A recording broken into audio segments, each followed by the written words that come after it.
Hi, my name is Megan Underwood, and I am interviewing licensed occupational therapist Cassie Boyd. And we are going to be going over the toddler and preschool age development. Hello, Cassie. How are you? Good. How are you? Good. So, starting off, what do you check for usually when assessing social ability in toddlers? I check just their general awareness of other people in the environment and with me too. A lot of times at that age, they'll imitate when I show them something. They'll kind of copy my energy levels with things. And if we're doing pretend play, if I'm pretending maybe to be really sad, a lot of times they'll try to emulate that. And vice versa if I'm really happy. So at that age, really, it's an awareness of people, a willingness to make eye contact with others, to engage in joint play with me. And a lot of times in occupational therapy, we see a lot of kids with autism spectrum disorder. And so with those things, it really is just the awareness of other people in the environment and the willingness to have attention to others when they're in that toddler range, because it's about at that age when they start showing those concerns. So those are the big red flags I look for. Okay. And in the preschool age, does that differ a lot from toddlers as far as social ability, or what do you look for at a preschool age? So they should be building onto some stuff. They should definitely have some pretend play, like be able to engage in that easily. And at a toddler age, they should too. Especially at 2 years old, be, definitely emerging and developed. But it'll be by a preschool age. They should have a bit more control on their emotions than the toddlers.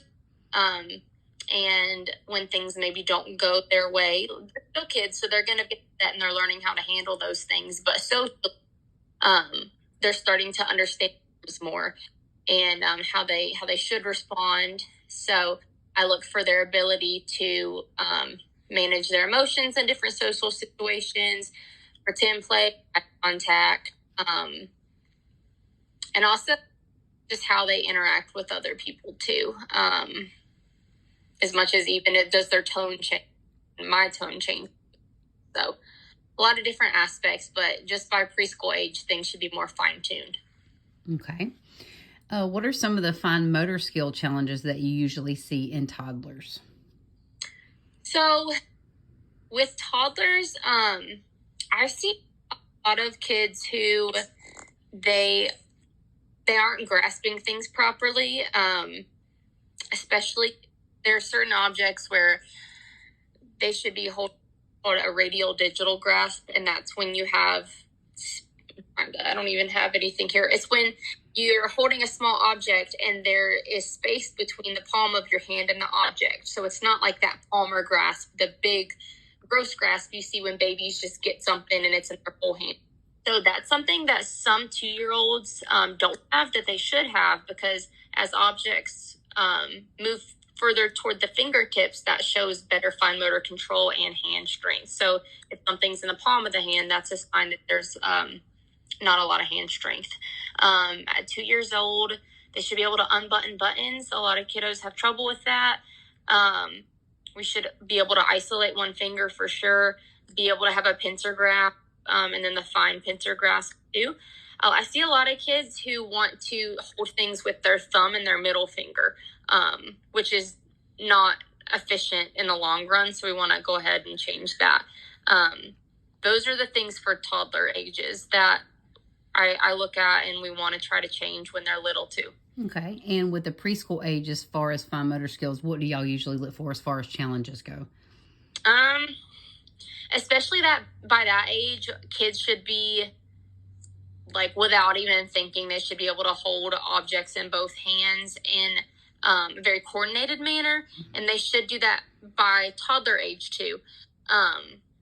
But that's something, especially by 3 to 4 range, when we are when kids are learning to draw or when they're learning to cut, which we do start cutting about 2.5 years old with supervision. They should be able to try to, hold the paper with the other hand. Stringing beads is something that's really important about that age. and also just to progress toward school. We want kids to have, by they're 2 years old, a digital pronate grasp, which is holding a utensil like this. I know kids do that. And then by the time they're about 3.5 to 4, we want them to have a static tripod grasp, which is when your wrist and hand move together and you hold the pencil with these fingers. Or they can have a quadrupod grasp, which is holding these 3 fingers. Because research has shown that there's no change in writing speed or legibility between those 2 grasps. So by 3.5 to 4, we want that definitely. And of course, there's we're imitating different shapes and lines and things too, not letters or anything, but those are the big things we look for. Okay. What are some of the common adaptation like equipment that you use to kind of help these type of challenges in toddlers and in preschool age children? So we'll use, it depends on the approach that we're using with the kid. So say there's a child who has a developmental delay. So we expect these skills to emerge, but they just haven't done it yet. Then I might not use a ton of adaptive equipment because I'm trying to teach them those skills. And there's, I don't really need them to compensate for any, if that makes sense. But if I have maybe a child with cerebral palsy, something that we do a lot of kids, within a certain type of cerebral palsy, we see wrist drop a lot like this, and you're not able to efficiently grasp items if your wrist is dropped. So we do a lot of splinting to keep the wrists in a good position so that they have strength in their grasp. If you have a child who can only use one hand, we use things to there's something called DICEM we use in therapy. But also it's like kitchen cabinet liner. You can put that under, like if they're working on self-feeding, but they can't stabilize a bowl with one hand and feed themselves with the other, then you maybe can put like the cabinet liner under the bowl to keep it still. Of course, there's like different seating. So we use a Riften chair a lot for kiddos with poor motor control and who aren't able to sit upright because it has a harness to keep everything, their trunk controlled better and keep them safe. So those are the ones we use a lot for kids, but it just really depends on the diagnosis and what we're treating too. Okay, so it's mostly a lot more therapies to try to compensate for that instead of using things to kind of become a crutch. Right, and it just depends because some kids, if they have a progressive disorder, we are definitely giving adaptive equipment and helping them learn how to use that when they're young. Right. And certain things that they need to be able to function properly, we'll go ahead and do that. But if I have a child who they have delayed fine motor skills and that's all that they have, which does happen, then I probably won't use adaptive equipment. I'll try to address the motor components or the cognitive components, the visual fine motor components that they're lacking. I'll try to address those and really just train them in those for them to develop the skills. It really depends on the kid, but yeah. Okay. Now, usually in the preschool age of children, most of their development comes through imaginative play. How does that improve their cognitive functions or abilities? Yeah, so it helps them be able to respond to things in their environment and stimuli and people more quickly, because when kids are playing by themselves or they have a very strict concrete idea of what they're going to do, they're the ones planning it themselves, and there's really not an opportunity for them to adapt to their environment because they're creating the scene, they're creating the story. So it allows them to have more flexible thinking, helps them to develop empathy.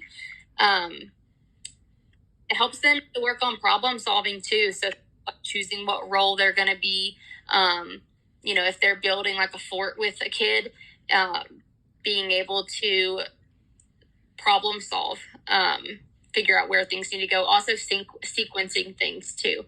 And it's important for kids to develop their like counterfactual thinking skills. So being able to think the what if. And so with imaginative play, you're constantly thinking of the what if, as this is likely something, you haven't done or it could be kids do use things they've seen before in imaginative play, of course, but gives them more flexibility in their thinking and ability to respond to their environment. Okay. And can you explain maybe some activities or interactions done with toddlers and preschool age children that improve their speech if they're having any type of development in their speech? Yeah. So,